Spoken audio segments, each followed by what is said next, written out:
ku ci gaba da kallon wannan shirin mai suna ilimi gatan kowa. Let's go. Assalamu alaikum wa rahmatullahi ta'ala wa barakatuhu. Muna tare da ɗalibar da take wannan makaranta Madarasatul Tarbiyyatul Adafa.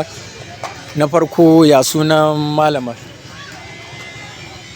Rabi'atu Ayuba Yusuf. Rabi'atu? To malama Rabi'atu da Allah wata tambaya za mu miki kuma muna so ki ba mu amsa.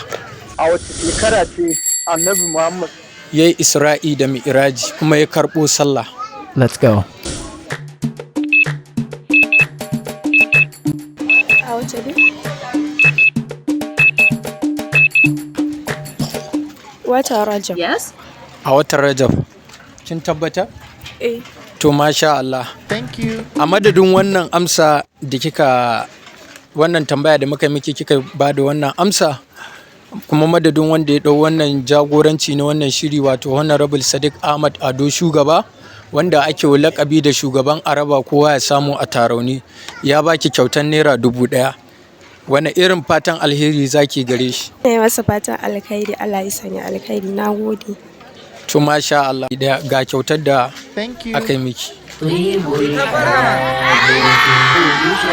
To masha Allah, muna godiya sosai. Allah ya saka da alheri. Allah. Thank you.